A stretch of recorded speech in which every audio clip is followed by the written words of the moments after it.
શું છે? અમારી સ્કૂલમાંથી પિકનિક જાય છે તો 1000 રૂપિયા આપો ને. ક્યાંય જવાનું નથી. 1000 રૂપિયામાં કઈ પિકનિકમાં જવાતું હશે? હું છે ને તને ગાર્ડનમાં લઈ જઈશ, ત્યાં પિકનિક કરજે હને. પપ્પા પ્લીઝ આપો ને. તને ના પાડીને કે નથી જવાનું. સ્કૂલ વાળા તો આવા પ્રોગ્રામ કર્યા જ કરે. આપણે શું જયા કરવાનું? પણ પપ્પા વર્ષમાં એક જ વાર આવે છે પિકનિક તો. બસ બેટા, મેં ના પાડીને એટલે નથી જવાનું એટલે નથી જવાનું. જા, ભણવામાં ધ્યાન આપ. બા જય શ્રી કૃષ્ણ. જય શ્રી કૃષ્ણ બેટા. બા તમે મારી મમ્મીનો મોબાઈલ જોયો? તાર મમ્મી કદાચ રસોડામાં વાત કરતી હતી તો ત્યાં જ પડ્યો હશે, જો ને. હા. છોકરીને મોબાઈલ આપી આપીને હાવ બગાડી નાખી છે. ખાતી વખતે ફોન જોવે. છોકરાઓ રમત રમે અને માયું એને મોઢામાં કોળિયા આપે. છોકરાઓ તોફાન કરે ને તો માવું પકડાઈ દે ફોન. લે બેટા આમાં કાર્ટૂન જો, આમાં આ જો, એમ કરી કરીને છોકરાને બગાડી નાખ્યા છે. કોણ જાણે ક્યારે સુધરશે બધા. આ અમારા જમાનામાં તો એક ઢીંગલીએ બધા મોટા થઈ જતા. શું કરે છે બેટા? દાદા હું મોબાઈલમાં YouTube જોઉં છું. સારું સારું. હા બેટા, તારે ભણવાનું કેવું ચાલે છે? સારું હો દાદા. બહુ સરસ ચાલે છે દાદા ભણવાનું. કાલે તો ટેસ્ટ હતો, એમાં હું ફર્સ્ટ નંબરે આવી. અરે ખૂબ સારું બેટા, અભિનંદન તને. શું કરે છે મારી ઢીંગલી? આ YouTubeમાં વિડિયો જોઉં છું. બસ વિડિયો જોયા કરો. આપણે બીજું કરવાનું શું સવારમાં ઉઠીને? સવારમાં કોઈ દિવસ ભજન ગાયું, શ્લોક બોલ્યા? નહીં. બસ ઉઠતા વેત બ્રશ કર્યું, આ સીધો મોબાઈલ. ઢીંગલી, શું આખો દિવસ ફોન જોયા કરે છે? ચલ ફોન મૂક તારા મમ્મીનો. પણ પપ્પા હું મારા ભણવાના વિડિયો જોઉં છું. ફોન તે લઈ દીધો છે તારી બાયડીને, તો હવે છોકરા ફોન જોવાના જ છે. તને બહુ ઠઠ્ઠો હતો બાયડીને ફોન લઈ દેવાનો. અરે જોવા દે ને, આમે આજે રવિવાર છે. છોકરા આજે ફોન નહીં જોવે તો ક્યારે જોશે? અરે પપ્પા પણ હું ભણવાના વિડિયો જોઉં છું. મારી પાસે છે ને ફાલતુ ટાઈમ નથી. એ જે હોય તે. ચલ ફોન મૂક તારો. કહ્યું ને એકવાર ફોન મૂક એટલે મૂકી દેવાનો. ઓકે પપ્પા. અને રાધી, તને પણ કહી દઉં છું, આજ પછી તું છે ને ઢીંગલીને ફોન આપતી નહીં તો તારી પણ ખેર નથી. અરે માધવ હવે ફોનમાં જ ભણવાનું આવે છે તો ફોન તો આપવો જ પડશે ને. બસ હો, આપણે એને ભણાવી ગણાવીને કઈ કલેક્ટર નથી બનાવવાની, અને કાંઈ આપણે એવી રીતે એને ભણાવવાની નથી. અરે દાદી મેં ફોન તો મૂકી દીધો તો પણ તમને શાંતિ નથી. કોઈ સમજતા જ નથી. હું ભણવાના વિડિયો જોઉં છું. આપણે છે ને એને ભણાવી ગણાવીને કઈ કલેક્ટર નથી બનાવવાની. તે મોબાઈલમાં બધું જોવે. આ એની માએ છે ને ચડાવી છે તો જ ઈ એટલું બધું બોલે. અરે નાની બાળકી છે અને આજકાલ તો બધું ભણતર મોબાઈલમાં જ આવી ગયું છે. અને નાની બાબતમાં છોકરીને માનસિક ત્રાસ શું કરવા આપે છે? પપ્પા તમે પણ ચડાવવાની વાત ના કરો. છોકરાને કઈક કહીએ એટલે માનસિક ત્રાસ થઈ ગયો, કેવું તો પડે ને. હા પણ કહેવાની કંઈક રીત હોય. એને પ્રેમથી તમે કહો ને તો એના મગજમાં વાત ઉતરે. આ છે ને આપણી કઈ પ્રેમની વાતમાં સમજે એમ નથી. તમે જાણો જ છો ને કેવું પટપટ બોલે છે સામે. સારું પપ્પા, મમ્મી હું ઓફિસે જાઉં છું, મારે લેટ થાય છે. હા બેટા, હાચવીને જાજે. મમ્મી, આજથી છે ને મારા નવા સેમેસ્ટરની શરૂઆત થાય છે. તો અમારા સરે બધા જ સબ્જેક્ટની ગ્રેડ લાવવાનું કીધું છે. હા બેટા, આ લોકો બધા સૂઈ જાય ને પછી આપણે બપોરે જશું. Okay okay mummy. મમ્મી, બપોરે ક્યારે જવાનું? બપોરે બધા સૂઈ જાય ને પછી આપણે જાશું બજારમાં અને લઈ આવશું ચોપડીઓ. એ બપોર વચ્ચે ક્યાંય નથી જવાનું. જો તમારા બેમાંથી કોઈ પણ બહાર ગયું છે ને તો મરી ગયા સમજજો. દાદીમાં, મને ચોપડા લેવાના છે. એ કાંઈ નથી લેવાના ચોપડા બોપડા કંઈ પણ. પણ દાદીમાં, હું ભણીશ નહીં તો ડોક્ટર કેવી રીતે બનીશ? મારે મોટા થઈને ડોક્ટર બનવું છે. મારા મમ્મી પપ્પાનું નામ રોશન કરવું છે. આહાહાહા, આવી મોટી નામ રોશન કરવા વાળી. એ તારા ભણવા પાછળ અમે ગમે એટલો ખર્ચો કરશું ને તોય કાંઈ નથી વળવાનું. છેલ્લે તો તું તારા સાસરે જવાની છે, તો પછી નામ રોશન કરવાનું ક્યાંથી આવ્યું? તો પછી તને ભણાવીને અમને શું ફાયદો? દાદીમાં, એવું કાંઈ નથી. મારે તો મોટા થઈને ડોક્ટર બનવું છે ને તમારા બધાના નામ રોશન કરવા છે. કોઈના નામ રોશન કરવાની જરૂર નથી. અને તારે ભણવું હોય તો ભણ, પણ ચોપડા વગર આ નવનીત બવનીત કાંઈ લાવવાનું નથી. પણ દાદીમાં, મારા સર મને બહુ બોલે છે પછી. તારા સર તો છે ને નવરીનો હશે કોક, અને એને જે બોલવું હોય બોલે, પણ તને કાંઈ લઈને દેવાનું નથી.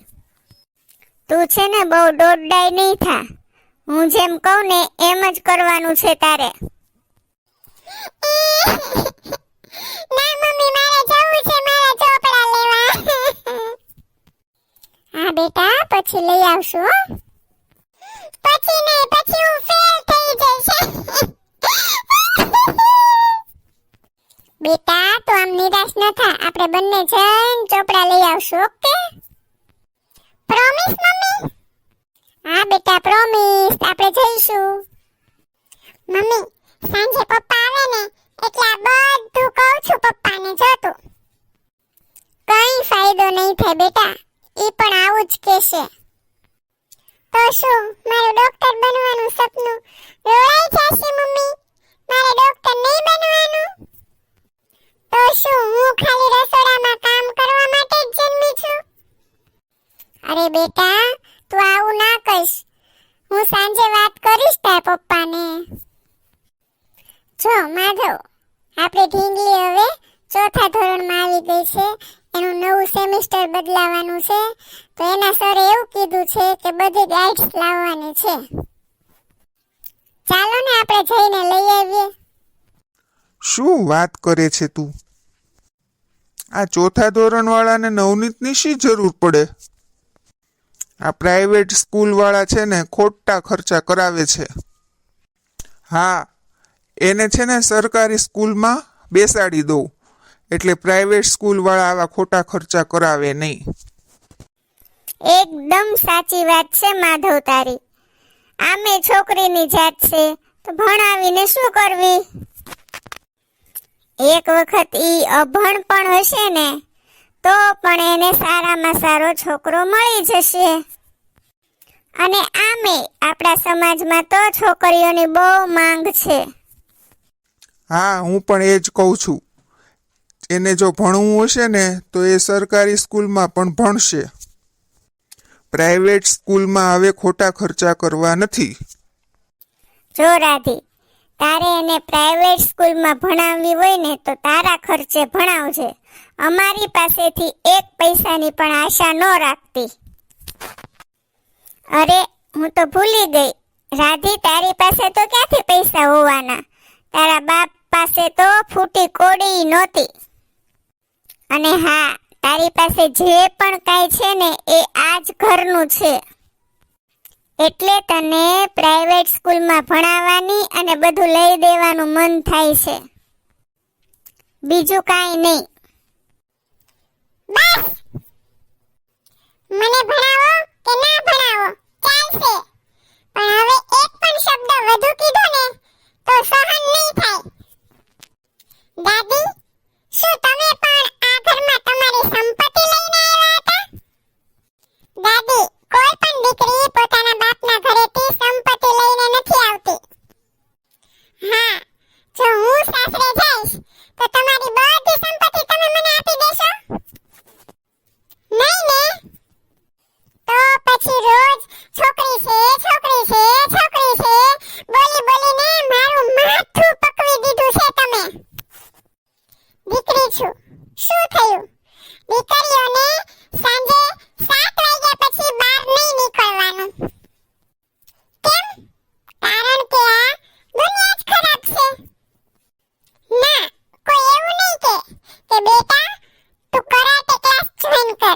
કારણ કે આ દુનિયા ખરાબ છે.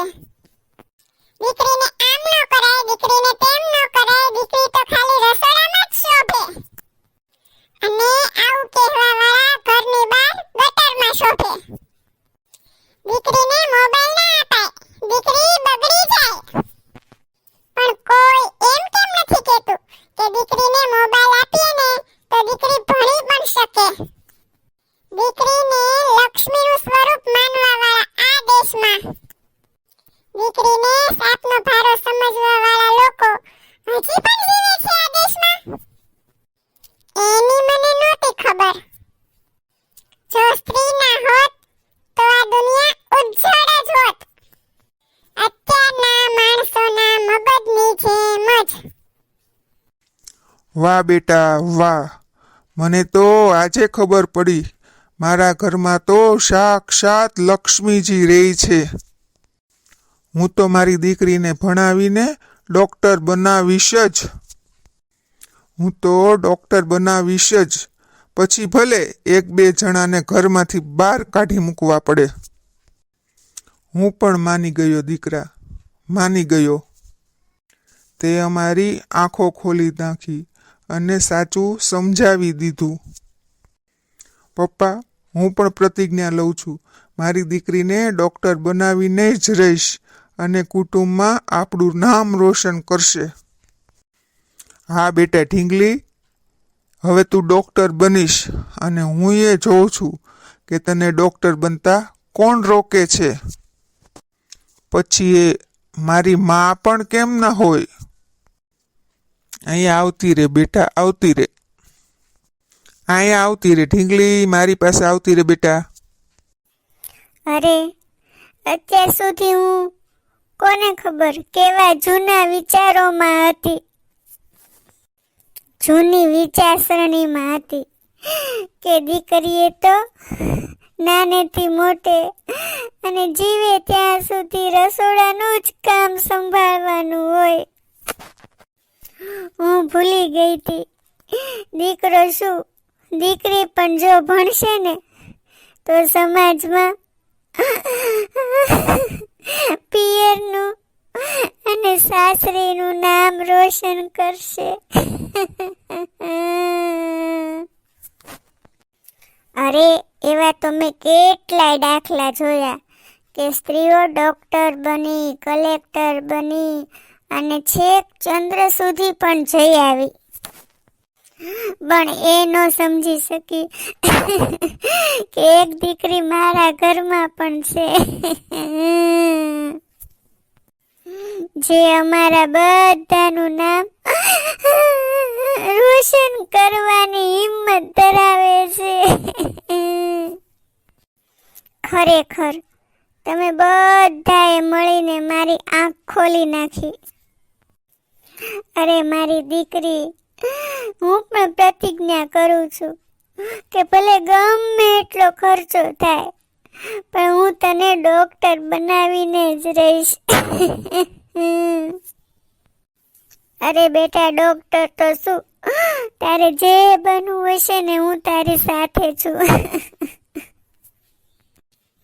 હું તારે સાથે છું બેટા, મને માફ કરજે. આટલી ઉંમરે પણ હું મારી નાની લક્ષ્મીને ન ઓળખી શકી. બસ દાદીમાં, હવે તમે રડો નહીં, ચૂપ થઈ જાઓ. Smile please દાદીમાં. ઓકે બેટા, જો મેં સ્માઈલ કર્યું બસ. દાદીમાં પણ ઇંગ્લિશ બોલવા માંડ્યા. મિત્રો, હું